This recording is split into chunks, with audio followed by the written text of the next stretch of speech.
Le FC Barcelone a remporté la Liga cette saison avec une régularité, une puissance collective et un niveau d'intensité qui force le respect. Cette conquête nationale, bâtie semaine après semaine dans les stades les plus hostiles, avec une pression constante et des objectifs clairs, est bien plus qu'un titre. C'est une déclaration, une réponse, un cri de vérité face au monde du football.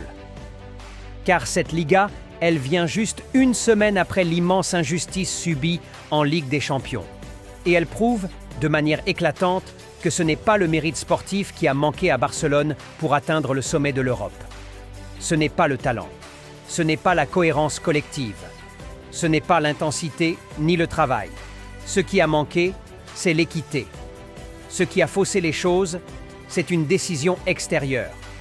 Ce qui a brisé le rêve européen du Barça, ce n'est pas un adversaire plus fort, c'est un arbitre, un homme, un sifflet.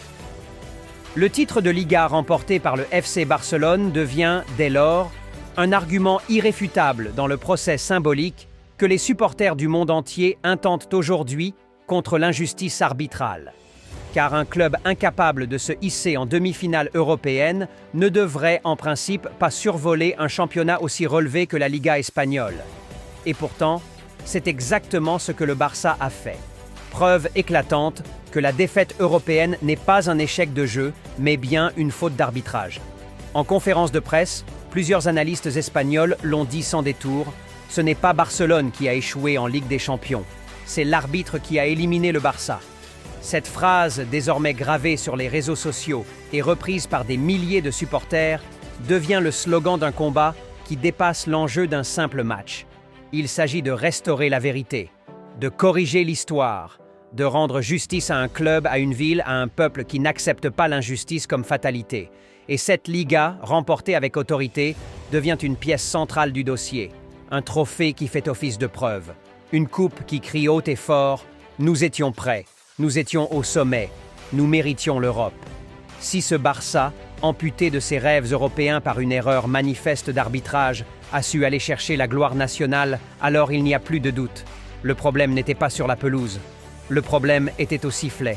La victoire du FC Barcelone en Liga a donc fait l'effet d'un séisme dans la presse européenne.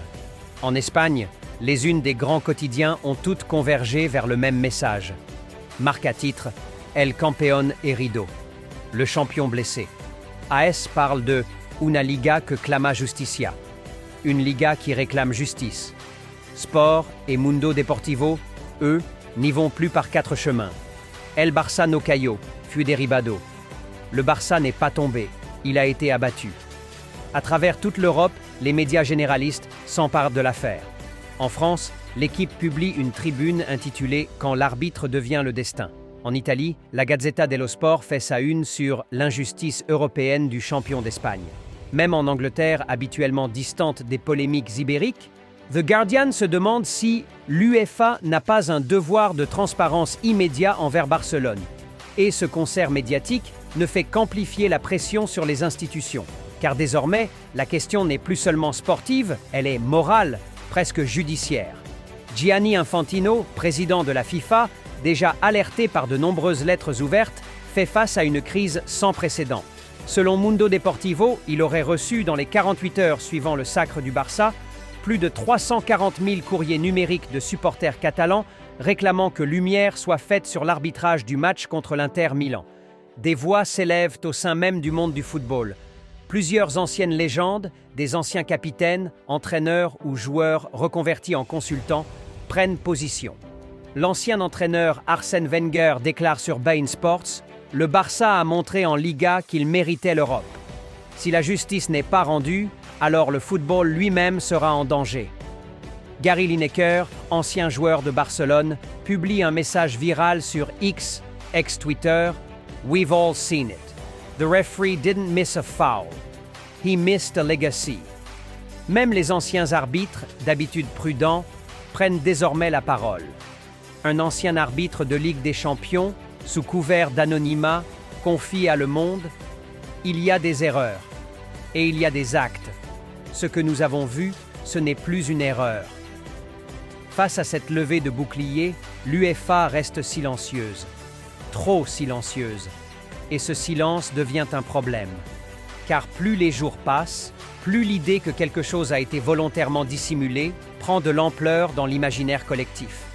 Dans les débats télévisés, dans les cafés, dans les stades, une seule phrase revient sans cesse. La situation a pris une tournure encore plus dramatique lorsque plusieurs médias espagnols de premier plan, notamment Diario AS et El Chiringuito de Jugones, ont lancé, dès le lendemain de l'élimination, une série de sondages pour recueillir l'avis du public sur ce qu'ils ont unanimement qualifié de scandale arbitral. Les résultats ont été tout simplement saisissants. Selon les chiffres rapportés, une majorité écrasante des supporters ayant répondu aux enquêtes expriment non seulement leur colère, mais demandent également que des sanctions pénales soient envisagées. Oui, des sanctions pénales. Un mot rarement entendu dans l'univers du football lorsqu'on parle d'arbitrage. Et pourtant, près de 64% des participants au sondage lancé par AS estiment que l'arbitre responsable de l'élimination du Barça devrait répondre devant la justice pour ses actes. Une minorité, certes plus radicale, va jusqu'à réclamer une peine de prison ferme, tant la sensation d'injustice est devenue viscérale, insupportable, inacceptable. Cette explosion émotionnelle est le reflet d'un sentiment de trahison profond. Pour beaucoup, il ne s'agit plus d'un simple match de football mal arbitré.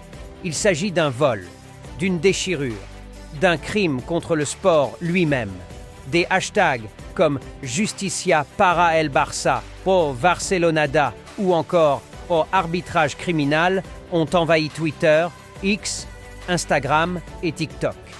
Des vidéos au ralenti, des comparaisons avec des faits d'arbitrage passés, des montages montrant le regard fuyant de l'arbitre après chaque action litigieuse, la communauté footballistique, dans toute son ampleur, a choisi de ne pas oublier et surtout de ne pas pardonner. L'émotion a même franchi les frontières du monde sportif. Des figures publiques, des journalistes généralistes, des politiciens locaux catalans ont pris la parole pour dénoncer ce qu'ils considèrent comme une atteinte à la dignité d'un club historique et de millions de supporters. Certains évoquent la nécessité d'une réforme totale du corps arbitral européen. D'autres suggèrent la création d'une commission d'enquête parlementaire en Espagne pour comprendre comment de telles décisions peuvent encore exister à ce niveau de compétition. En parallèle, la pression populaire grandit sur la FIFA.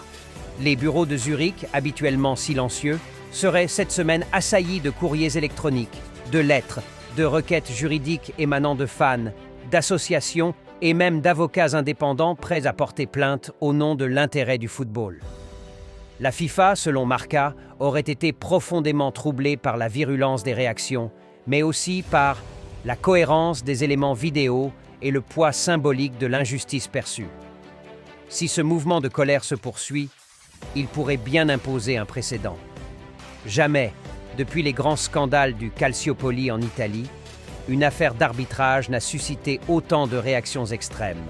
Le mot « prison », utilisé par certains supporters comme un cri de détresse, est révélateur d'une rupture profonde entre les fans et les institutions qu'ils accusent désormais de ne plus protéger la vérité du terrain. Ce qui semblait n'être, au départ, qu'une simple élimination sportive est aujourd'hui devenu un véritable séisme institutionnel. Car à mesure que les jours passent, ce n'est plus seulement l'arbitre du match ou les instances arbitrales qui sont pointées du doigt, mais toute la structure qui encadre et régule les grandes compétitions européennes. La Ligue des Champions, symbole d'excellence, de mérite et d'équité sportive, voit aujourd'hui son image écornée, abîmée, peut-être durablement entachée. La question brûlante que posent désormais journalistes, analystes et supporters est simple. Comment restaurer la confiance ? Car si l'enquête que mènerait la FIFA confirme ne serait-ce qu'une partie des soupçons qui pènent sur cette rencontre entre le FC Barcelone et l'Inter Milan, les conséquences pourraient être d'une ampleur inédite. Selon plusieurs sources concordantes relayées par Marca et COP, la FIFA envisagerait de prendre 3 grandes mesures si des irrégularités manifestes étaient reconnues. 1. Une suspension longue durée de l'arbitre principal, assortie d'un communiqué public expliquant les fautes professionnelles et les manquements au protocole VAR. 2. La mise en place d'une cellule indépendante d'analyse arbitrale, constituée d'experts neutres et internationaux, capables d'intervenir en cas de match litigieux dès le lendemain d'une rencontre. 3. Une réforme du système d'affectation des arbitres dans les grandes compétitions, afin de réduire au maximum les conflits d'intérêts, les zones grises et les désignations inexplicables qui suscitent la méfiance. Mais au-delà des décisions institutionnelles, c'est une bataille symbolique qui est en train de se jouer. Car si l'on en croit les dernières publications du Times et de l'Équipe, plusieurs clubs européens auraient, en interne, exprimé leurs inquiétudes.